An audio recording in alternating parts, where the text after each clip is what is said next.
وہ کہنے لگے اللہ کی قسم ہم اسے ضرور قتل کریں گے اے سعد ابن عبادہ، تو منافق ہے اور منافقوں کی حمایت کرتا ہے. حالانکہ وہ صحابی تھے. یہ تھی نبی صلی اللہ علیہ وسلم سے محبت صحابہ کی. انہوں نے کہا سعد تم منافق ہو چکا ہے، حالانکہ یہ شخص پہلے نیک تھا مگر اب اپنی قوم کی حمایت کر رہا ہے. انہوں نے کہا تو ہے بندہ نیک صاحب پر ہون تیری قوم آگے آ گئی ہے. اور یہی ہوا آپ کی وفات کے بعد، یعنی وہ بنو امیہ اور بنو ہاشم کی وہ چیزیں سامنے آ گئیں جس کی وجہ سے سیدنا علی کی خلافت ماننے سے ان لوگوں نے انکار کیا. وہی قبائلی تعصب اتنا زیادہ تھا. یہ تو آپ صلی اللہ علیہ وسلم کی نبوت کی برکت تھی کہ وہ دب گیا. حالانکہ یہ شخص پہلے نیک تھا مگر اپنی قوم کی حمایت کر رہا تھا. اس گفتگو کے بعد اوس اور خزرج دونوں قبیلوں کے لوگ کھڑے ہوئے اور لڑنے پر مستعد نظر آئے. دو اور کھلو گے ان کے تک لینے تو انہوں ایسی تیسی، اور نبی صلی اللہ علیہ وسلم سامنے موجود ہیں. اچھا، اور رسول اللہ صلی اللہ علیہ وسلم ممبر سے ان کو خاموش کرواتے رہے، آخر وہ خاموش ہو گئے. اب یہ آپ صلی اللہ علیہ وسلم کا معجزہ تھا، ورنہ اس قبائلی سسٹم میں آپ امیجن بھی نہیں کر سکتے. اس ٹائم ایسی ان کی کیفیت دماغ کی ہو جاتی تھی قبیلوں کی کہ وہ کسی کی نہیں سنتے تھے. تو بہرحال آپ صلی اللہ علیہ وسلم کی بات سنی اور بیٹھ گئے. اب ظاہر اب آگے کیا آپ سے بات کرتے، معاملات بگڑ جانے تھے. آپ صلی اللہ علیہ وسلم ممبر سے اتر آئے. سیدہ عائشہ فرماتی ہیں کہ میں تمام دن رات روتی رہی، نہ آنسو تھمتے تھے نہ نیند آتی تھی، اور میرے ماں باپ بھی کبیدہ خاطر تھے. میں 2 دن تک برابر روتی رہی، نہ آنسو تھمے اور نہ نیند آئی. 48 گھنٹے اندازہ کریں. اور میں سمجھنے لگی کہ اب تو میرا کلیجہ پھٹ جائے گا. ماں باپ میرے پاس موجود تھے. اتنے میں انصار کی ایک اور عورت اجازت لے کر میرے پاس آئی اور وہ بھی رونے لگی. یعنی وہ عورتیں بھی آپ کو پتہ کٹھی ہو جاتی ہیں، پھر بڑا افسوس ہے جناب جو کچھ ہوا ہے تھوڑے نال. تو وہ بھی آ کے رونا شروع کر دیا. یہاں تو عورتوں کی حالت ہے 40 دن بعد بھی آ کے تو رونا شروع کر دیتی ہیں گھر والوں کو. وہ بھی رونے لگ پڑی. اچھا، مجھے اس کا نام معلوم نہ ہو سکا. آخر نبی صلی اللہ علیہ وسلم بھی میرے گھر تشریف، یعنی میں کہ خود آپ صلی اللہ علیہ وسلم ابوبکر کے گھر تشریف لائے. سلام کے بعد میرے پاس بیٹھ گئے، ورنہ ابھی تک اس دن سے پہلے 1 مہینے تک آپ میرے پاس بیٹھے بھی نہیں تھے. آپ صلی اللہ علیہ وسلم کے دل میں اس حوالے سے اتنا قلق تھا. اس دن آ کے پاس بیٹھے. تہمت کے بعد 1 مہینے تک آپ صلی اللہ علیہ وسلم ٹھہرے رہے. میرے بارے میں کوئی وحی آپ پر نازل نہیں ہوئی. آپ صلی اللہ علیہ وسلم میرے پاس بیٹھ گئے، کلمہ شہادت پڑھا اور اس کے بعد فرمایا اے عائشہ، مجھے تمہاری نسبت اس قسم کی خبر ملی ہے. اگر تم بے گناہ ہو تو اللہ عنقریب تمہاری پاک دامنی ظاہر فرما دے گا، اور اگر تم سے کوئی گناہ ہوا ہے تو اللہ سے توبہ کرو اور مغفرت چاہو، اس لیے کہ بندہ اگر اپنے گناہ سے توبہ کا اقرار کر لے تو اللہ تعالیٰ بخش دیتا ہے. سیدہ عائشہ کو تو آگ لگ گئی بات سن کے. جس نے میرے بھائیو، جب کسی بندے نے کوئی کام نہیں کیا ہوتا اور اس کو یہ بات کہی جائے، چاہے آپشن کے طور پہ بھی کی جائے، منو مشورہ دینے علی بھائی خیر ہے، الزام ہے، خاموش رہے. اب دیکھیں سیدہ عائشہ کہ آپ اس پہ کیا حالت ہوئی. کہنے والا کون ہے؟ نبی صلی اللہ علیہ وسلم. خاوند بھی ہیں، پیغمبر بھی ہیں، اور سیدہ عائشہ ہیں دوسری طرف، بیوی بھی ہیں ایک نبی کی، بہترین عورت بھی ہیں. لیکن الزام میرے بھائیوں برداشت نہیں ہوتا، کلیریفیکیشن دینی پڑتی ہے. اچھا، تو توبہ کر لو. آپ صلی اللہ علیہ وسلم جب اپنی بات ختم کر چکے تو میرے آنسو فوراً بند ہو گئے. یعنی اب وہ غم کی بجائے غصہ آ گیا سیدہ عائشہ کو. مشکلیں اتنی پڑی کہ آسان ہو گئیں. انہوں نے دماغ اور پاس سے ٹر پے کہ یہ مجھے کہہ رہے ہیں توبہ کر لے کے تجھے کو گناہ ہوا ہے. اندازہ کرو میرا خاوند مجھ سے یہ بات کر رہا ہے. ایک قطرہ بھی نہ رہا. میں نے اپنے باپ ابوبکر سے کہا کہ رسول اللہ کی بات کا جواب دو. غصہ دیکھیں، یعنی احترام اس جگہ پہ کہ اس سے یہ بھی بات پتا چلا کہ اگر بیوی کے ماں باپ بیٹھے ہیں تو بیوی کو اپنے خاوند کو جواب نہیں دینا چاہیے اگر کوئی بات بری لگے. تو سیدنا ابوبکر سے کہا سیدہ عائشہ نے کہ میرے باپ ہیں آپ، میرا خاوند میرے بارے میں یہ بات کر رہا ہے، آپ اس کو جواب دیں، ان کو جواب دیجئے. اچھا آپ سنیں. میرے والد ابوبکر نے کہا اللہ کی قسم مجھے کچھ سمجھ نہیں آ رہا کہ میں کیا جواب دوں. انہوں نے تسلی نہیں دی، بیٹا خیر ہے، لیکن گالتے ہوتی ہے نا جس دے ہوتے الزام لگے ہوا ہے. اچھا پھر میں نے اپنی ماں سے کہا کہ آپ صلی اللہ علیہ وسلم کو آپ جواب دیجئے، مگر انہوں نے بھی مجھے یہی جواب دیا کہ بیٹا مجھے کچھ سمجھ نہیں آ رہی کہ میں نبی صلی اللہ علیہ وسلم کو کیا جواب دوں. وہی احترام کے دائرے میں خاموش. اب سنیں بات ختم نہیں ہوئی ہے، علیحدہ ڈراپ سین آنا ہے. جب میں نے اپنے ماں باپ کو عاجز دیکھا تو میں نے خود رسول اللہ کو جواب دینا شروع کر دیا. اب آپ ذرا جواب سنیں، جواب آپ سنیں گے آپ حیران ہو جائیں گے. اللہ اکبر. خود رسول اللہ صلی اللہ علیہ وسلم کو جواب دینا شروع کر دیا. حالانکہ میں اس وقت عمر میں بھی کم تھی، قرآن بھی بہت کم جانتی تھی. میں نے کہا اللہ کی قسم آپ صلی اللہ علیہ وسلم نے اس بات کو سنا اور وہ بات آپ کے دل میں جم گئی ہے، یعنی میرے بارے میں یہ غلط تہمت والی بات آپ کے دل میں جم گئی ہے اور میری طرف سے آپ کے دل میں شبہ پیدا ہو گیا ہے. اب اگر میں اپنی بے گناہی بھی بیان کروں تو آپ صلی اللہ علیہ وسلم کبھی بھی مجھے سچا نہیں مانیں گے، کیونکہ آپ کے دل میں بات بیٹھ گئی کہ عائشہ نے یہ کیا ہے. اندازہ کریں. ہاں اگر میں اپنے گناہ کا اقرار کر لوں کہ واقعی میں نے یہ کیا ہے اور حالانکہ حقیقت میں نے نہیں کیا تو آپ ضرور مان لیں گے. یعنی اگر میں یہ جھوٹی موٹی بھی کہہ دوں نا کہ یا رسول اللہ میں توبہ کر رہی ہے، میں کیتا ہے، تو تجھے کہو کہ ہاں اے ہوں ٹھیک ہے. اس سے یہ بات پتہ چلا کہ حضرت عائشہ کے دماغ میں بھی کہیں نہیں تھا کہ نبی صلی اللہ علیہ وسلم کو علم غیب ہے. یہ باتیں علم غیب والے کے ساتھ کی جاتی ہیں. یہ میں بریلویوں کو توبہ کی طرف دعوت دیتا ہوں کہ علم غیب والا جو مسئلہ ہے وہ اس طرح ہے نہیں ہے، وہ اللہ کے بتانے پر محمول ہوتا ہے. مسئلہ نمبر 6A اور 6B ریکارڈڈ میرا موجود ہے ahlsunnatpak.com پہ. ورنہ اس لیول کی گفتگو میں کہتا ہوں یہ کسی کو یہ گفتگو حضرت عائشہ کے بغیر بتائی جائے نا، لا الہ الا اللہ محمد رسول اللہ، تمام بریلوی اس کو کافر اور گستاخ رسول کہیں گے جس نے یہ جملے بولے ہیں حضور کے بارے میں، علم غیب دا منکر گستاخ رسول. اور وہ کون ہے؟ سیدہ عائشہ. ان کے عقیدہ جو انہوں نے پروپیگیٹ کیا ہوا ہے پبلک کے اندر، نعوذ باللہ من ذالک. اچھا پھر کہنے لگی کہ میں نے کہا کہ اللہ گواہ ہے کہ اب میری اور آپ کی وہی حالت ہے جو یوسف کے والد کی تھی. پھر میں نے قرآن کی وہ آیت سورہ یوسف کی پڑھی، فصبر جمیل واللہ المستعان علی ما تصفون. میں صبر کروں گی. جو حضرت یعقوب علیہ السلام کو جب ان کے قریبی رشتہ دار سمجھاتے تھے نا کہ یوسف کو نہ یاد کریں نہ یاد کریں، آپ کو ویسے ہی وہم ہو گیا ہے، وہ کہتے ہیں مجھے یوسف کی خوشبو آتی ہے، تو انہوں نے کیا کہا؟ یہی پڑھا فصبر جمیل واللہ المستعان علی ما تصفون. میں صبر کروں گا جو کچھ یوسف کے بھائیوں نے کیا، اللہ سے مدد مانگوں گا. یہ کہہ کر میں نے اپنا منہ گھما لیا اور بستر پر خاموشی سے لیٹ گئی حضور سے کو کنڈ کر کے. اتنا غصہ یہ بات کر کے اس کے بعد کہتی میں نے دوسری طرف منہ کر لیا، کیونکہ مجھے یقین تھا کہ اللہ خوب جانتا ہے کہ میں گناہ ہوں. اور اگر بریلوی ہوتی تو وہ بھی عقیدہ ہوتا وہ والا جو معاملہ انہوں نے مشہور کیا ہوا ہے. اور میری گناہ بے گناہی کو اللہ ظاہر کر دے گا، مگر مجھے یہ خیال بھی نہ تھا کہ میرے معاملے میں قرآن کی آیات نازل ہو جائیں گی. اللہ اکبر. سورۃ النور آیت نمبر 11 سے لے کر 26 تک 16 آیات. اللہ. اچھا انہوں نے کہا کہ مجھے یقین تھا کہ اب ہو جائے گا. کیوں؟ اب اس سے بڑی کیا تکلیف تھی کہ خاوند کہہ رہا کہ توبہ کر لے اگر ہو گیا، کیونکہ یہ قرآن کی آیت ہے ان مع العسر یسرا ان مع العسر یسرا. ہر مصیبت کے بعد آسانی ہے، ہر مشکل کے بعد آسانی ہے. انہوں نے کہا اس سے بڑی تو کوئی مشکل آ ہی نہیں سکتی تھی کہ میرا خاوند مجھ پہ شک کرے. اب کہتی مجھے یقین ہو گیا کہ اب اس کے بعد آسانی آئے گی، یعنی اللہ تعالیٰ خود اظہار کر دے گا اس معاملے کا. مجھے تو یقین بھی نہ تھا میرے بارے میں آیات نازل ہوں گی اور قیامت تک پڑھی جائیں گی، کیونکہ میں اپنی حیثیت اتنی نہیں سمجھتی تھی کہ اللہ تعالیٰ میرے بارے میں اپنا قرآن نازل فرما دے گا. ہاں یہ امید تھی کہ آپ صلی اللہ علیہ وسلم کو خواب میں میرے متعلق بتا دیا جائے گا. یعنی اس سے کیا پتا چلا؟ ان کو یہ عقیدہ نہیں تھا کہ نبی صلی اللہ علیہ وسلم خود علم غیب جان لیتے ہیں، جب چاہیں جتنا چاہے جان لیتے ہیں. یہ عقیدہ نہیں تھا ان کا. نعوذ باللہ. مسئلہ نمبر 6A اور 6B دیکھ لیجئے.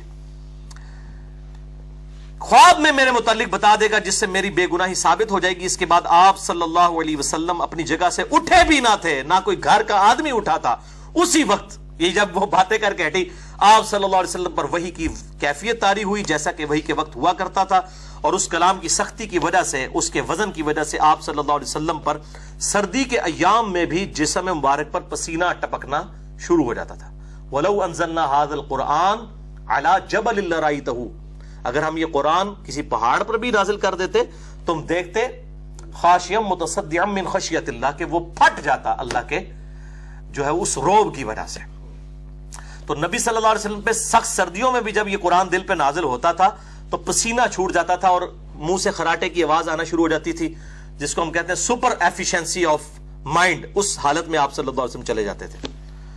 جب وحی کی حالت گزر چکی تو آپ صلی اللہ علیہ وسلم نے تبسم فرمایا اور سب سے پہلے یہ بات ارشاد فرمائی، عائشہ اللہ نے تمہاری پاک دامنی بیان فرما دی ہے. میری ماں نے ماں ٹھنڈیاں چھاواں، میری ماں نے فوراً کہا عائشہ اٹھو، فوراً آپ صلی اللہ علیہ وسلم کا شکریہ ادا کرو. ماما بیچاری بولیاں. میں نے کہا اللہ کی قسم میں رسول اللہ کا شکریہ ادا نہیں کروں گی، بلکہ میں اپنے رب کا شکر ادا کروں گی جس نے میری برات کا اعلان کیا. آپ تو تھوڑی دیر پہلے تک میرے پہ شک کر رہے تھے، میں آپ صلی اللہ علیہ وسلم کا شکر کیوں ادا کروں؟ یہ اس کی ٹرانسلیشن ہو رہی ہے، سیم الفاظ ہے، پورا سن چکے ہیں. میں اللہ کا شکر ادا کروں گی جس نے میرے خاوند کا دل میرے بارے میں صاف کیا، آیات نازل کی. اچھا نبی صلی اللہ علیہ وسلم بیٹھے تھے، انہوں نے نہیں کہا تو گستاخی کر دیتی ہے، پوائنٹ ٹو بی نوٹڈ، ورنہ تو کہنا چاہیے تھا نا. ویسے آج کل کے مولوی ہو تو وہ فوراً 302 جا کے وہ کون سی ہے جی وہ 295 لگوا دیتے سیدہ عائشہ کے اوپر، نعوذ باللہ من ذالک. بالکل ان منوسوں کا تو یہ عقیدہ ہے کہ گستاخ رسول کی توبہ بھی قبول نہیں ہے. یہ ابن تیمیہ نے جو ٹیکہ لگا دیا نا کہ جی گستاخ رسول کی توبہ ہی نہیں ہے، چاہے وہ توبہ کر بھی لے. مشرک کی توبہ ہے اگر توبہ کر لے، گستاخ رسول کی نہیں ہے. یہ ٹیکہ ایسا لگا ہے بریلوی، دیوبندی، اہل حدیث، شیعہ چاروں نے یہ ٹیکہ لگوا کے اپنا دماغ خراب کر لیا. میں نے ان کے رد پہ مثلا نمبر 49 ریکارڈ کروایا گستاخ رسول کی سزا اور گستاخانہ فلم اور کارٹون کے اوپر. یہ کس منطق سے آپ نے نکالا ہے کہ گستاخ رسول کی توبہ نہیں ہے؟ توبہ تو بھائی موت کے غرغرے سے پہلے جامعہ ترمذی میں حدیث ہے کہ توبہ قبول ہے. شرک سے بڑا کون گستاخ ہو سکتا ہے؟ شرک اللہ کی گستاخی ہے، وہ بھی توبہ قبول ہے. گستاخ رسول اگر کسی سے ہو بھی جائے قبول ہے اگر وہ توبہ کر لیتا ہے. وہ پاکستانی گستاخی نا، وہ پاکستان میں تو ہر چیز گستاخی. میں جو کچھ حضرت عائشہ کا کریکٹر بتا رہا ہوں نا، پاکستان کے کیس میں اس میں درجنوں گستاخیاں پاکستان کے علماء بریلوی، دیوبندی، اہل حدیث، شیعہ اپنا جو انہوں نے فارمولہ گستاخی رسول کا بنایا وہ لگا دیں گے. اب دیکھیں، اندازہ کریں. وہ کہتی ہیں میں اللہ کی قسم نبی صلی اللہ علیہ وسلم کا شکر نہیں ادا کروں گی بلکہ میں اللہ کا شکر ادا کروں گی. اور اللہ تعالیٰ نے یہ 10 آیات ان الذین جاؤوا بالافک عصبۃ منکم سے لے کے وان اللہ رؤوف الرحیم، یہ 10 تو پرٹیکولر آپ کی برات میں تھی، اور اگلی 6 آیات میں سیدنا ابوبکر نے جو وظیفہ بند کیا تھا وہ ابوبکر کو بھی کہا گیا تم اللہ کے لیے وظیفہ دے رہے ہو، وظیفہ دوبارہ سے سٹارٹ کرو. اندازہ کریں، میرے رب نے میری بے گناہی ظاہر فرما دی. سیدنا ابوبکر جو رشتہ دار کی غربت کی وجہ سے مستح کی کچھ مالی مدد کیا کرتے تھے، انہوں نے مستح کے متعلق یہ سوچا ہی تھا کہ آئندہ میں اسے کوئی مال نہیں دوں گا کیونکہ اس نے عائشہ کو بدنام کیا. چنانچہ اللہ تعالیٰ نے اس کے بارے میں بھی نازل فرما دیا وَلَا يَأْتَلِ أُولُو الْفَضْلِ مِنْكُمْ، جو تم میں جن کو اللہ نے مال دیا ہے وہ اپنی رشتہ داریوں کی وجہ سے نا، دیکھیں ذرا کس لیول کی بات ہو رہی ہے. جناب یہاں جنید جمشید صاحب کی کوٹر لگا رہے ہیں، ادھر جو بیچارہ معافیا مانگ رہا ہے کہتے ہیں توبہ قبول نہیں ہے. اور جب نبی صلی اللہ علیہ وسلم کی بیوی کے ساتھ یہ معاملات ہوئے ہیں اور ابو بکر نے رضی اللہ تعالیٰ عنہ نے وظیفہ بند کر دیا ہے جس نے عائشہ پہ ان کی زندگی میں، رسول کی زندگی میں توبہ لگائی ہے، اور اللہ تعالیٰ کہہ رہا ہے ابو بکر وظیفہ کیوں بند کیا ہے؟ ادھر مولوی کہہ رہے نہیں آپ کی توبہ قبول نہیں ہے، جنید جمشید صاحب آپ کو چھوڑیں گے نہیں ہم. جنید جمشید تو عشر شیر بھی نہیں ہے. میں نے تو خیر 105 میں ریکارڈ کرا دیا کہ اصل گستاخ کون ہے، ساروں کے بابوں کو میں نے بتایا. اور یہاں پہ مستح کا وظیفہ جب بند کیا حضرت عائشہ پہ تہمت کیا سے اللہ تعالیٰ نے بجائے مستح کے ابو بکر کو کہا کہ تو اللہ کے لیے وظیفہ دے رہا تھا، تو نے کیوں وظیفہ بند کیا؟ تو نے تو اللہ سے اجر لینا ہے. یہ آیات نازل ہوئی. اس کے بعد ابو بکر کہنے لگے میں خوش ہوں کہ اللہ مجھے بخشے. اس میں اللہ نے کہا تھا آیات میں کہ کیا تم نہیں چاہتے کہ اللہ تمہیں بخشے، تو تم اللہ کے دیے میں سے کیوں وظیفہ روکتے ہو؟ اللہ اکبر، یہ ہے للہیت. تو حضرت ابوبکر کہتے ہیں میں خوش ہوں کہ اللہ مجھے بخشے، میں مستح کو وہی کچھ دیا کروں گا جو پہلے دیا کرتا تھا، واللہ میں اس کو مال دینا بند نہیں کروں گا. سیدہ عائشہ فرماتی ہیں آپ صلی اللہ علیہ وسلم نے تہمت کے ایام میں ام المومنین زینب سے جو میری سوکن تھیں میرا حال دریافت کیا، کیونکہ ام المومنین زینب کی بہن جو حمنہ بنت جہش تھی نا وہ بھی اس میں شامل تھی تہمت لگانے والوں میں، حسان ابن ثابت اور مستح کے ساتھ، ان تینوں کو کوڑے بھی لگائے گئے. تو ان سے جب پوچھا کہ تم عائشہ کو کیسے جانتی ہو تو کیسا پایا، تو انہوں نے عرض کیا یا رسول اللہ میں اپنے کان اور اپنی آنکھوں کو محفوظ رکھتی ہوں، واللہ میں نے عائشہ کو نیکی اور بہتر کے علاوہ کسی اور حالت میں نہیں دیکھا. آپ صلی اللہ علیہ وسلم کی ازواج میں زینب میرے برابر کی تھی، یعنی سیدہ عائشہ کہتی ہیں کہ یعنی آپ صلی اللہ علیہ وسلم کی توجہ کے اعتبار سے سیدہ زینب میرے برابر کی تھی. اور ان کے بارے میں حدیث ہے کہ سب سے پہلے صحیح بخاری میں بھی آتا ہے، مسلم میں، کہ میرے مرنے کے بعد سب سے پہلے میری وہ بیوی مجھے آ کے ملے گی جس کے ہاتھ سب سے لمبے ہیں، یعنی اس کی یہ کوالٹی ہے. تو سیدہ عائشہ کہتی ہے ہم ساری بیویاں آپس میں ہاتھ لمبائی کیا کرتی تھی، تو سیدہ زینب سب سے پہلے فوت ہوئی. تو ہمیں پتہ چلا اچھا یہ ہاتھ لمبے سے مراد ہے اللہ کی راہ میں خرچ کرنے والی. حضرت زینب سے بڑھ کر حضور کی کوئی بیوی انفاق فی سبیل اللہ نہیں کرتی تھی، یہ اتنی لاڈلی بیوی تھی سیدہ زینب. تو عائشہ کہتی ہیں کہ سیدہ زینب کی اگرچہ بہن تھی الزام لگانے والوں میں، لیکن انہوں نے اپنی بہن کا ساتھ نہیں دیا. حالانکہ عورتیں تو آپ کو پتہ ہے انہوں نے میرے بارے میں حق بات کہی. اور حضرت عائشہ کہتی ہیں کہ ازواج میں سے اگر میرے مقابلے کی کوئی عورت تھی نا نبی صلی اللہ علیہ وسلم کی نگاہوں میں تو وہ زینب تھی. اللہ نے ان کی نیکی کی وجہ سے ان کو محفوظ رکھا, مگر ان کی بہن حمنہ نے لڑائی شروع کر دی اور وہ بھی تہمت لگانے والوں کے ساتھ ہلاک ہو گئی, یعنی ان پہ بھی قذف کے 80 کوڑے لگائے گئے. سیدہ عائشہ کہتی ہیں واللہ جس شخص کے متعلق مجھ پر بہتان لگایا گیا یعنی صفوان بن معطل, وہ ان باتوں کو سن کر تعجب کیا کرتا تھا اور سبحان اللہ کہا کرتا تھا. اللہ کی قسم, وہ کہا کرتا تھا کہ اللہ کی قسم, اس اللہ کی قسم جس کے قبضے قدرت میں میری جان ہے, میں نے تو کبھی کسی بھی عورت کو ایسے تعلق کے ساتھ ہاتھ تک نہیں لگایا. یعنی وہ کنوارا تھا. وہ کہتا ہے عائشہ کیا میں نے تو کسی عورت کو ہاتھ نہیں لگایا. اور عائشہ فرماتی ہیں اس کے بعد وہ کنواری حالت میں ہی اللہ کی راہ میں شہید بھی ہو گئے. یہ بھی حضرت عائشہ پر اللہ کی کرامت ہوئی کہ جس مرد کے ساتھ ان کو نعوذ باللہ جوڑا گیا اس حوالے سے, صفوان بن معطل, اللہ تعالیٰ نے اس کی قسمت میں کوئی عورت رکھی نہیں. یعنی وہ والا معاملہ ایسا کیا کہ وہ عورت, وہ مرد جو ہے وہ کنواری حالت میں ہی شہید ہو گیا اللہ تعالیٰ کی راہ میں. الحمدللہ اس کے اوپر یہ حدیث عفت جو ہے وہ مکمل ہوئی. اب رہا ان آیات کا معاملہ, وہ انشاءاللہ اگلی دفعہ جلدی میں 10-15 منٹ میں کور ہو جائیں گی, تو وہ پورا اس کا بلو پرنٹ آپ کو سمجھ آ گیا ہے. اللہ تعالیٰ سے دعا ہے جو حق بات میں نے کہی اللہ تعالیٰ ہمارے دلوں میں راسخ فرمائے. اگر جذبات میں میرے منہ سے کوئی غلط بات نکل گئی تو اللہ تعالیٰ ہمارے دلوں سے معاف کر دے. ہمیں کتاب و سنت کی تعلیمات پر عمل کر کے دوسرے بھائیوں تک پہنچانے کی توفیق عطا فرمائے. سبحانک اللہم و بحمدک اشہد ان لا الہ الا انت استغفرک و اتوب الیک وما علینا الا البلاغ المبین. جزاکم اللہ خیرا. میں بندہ یاسی خطا کار ہوں مولا, لیکن تیری رحمت کا طلبگار ہوں مولا. وابستہ ہے امید میری تیرے کرم سے, وابستہ ہے امید میری تیرے کرم سے. تیرا فقط تیرا پرستار ہوں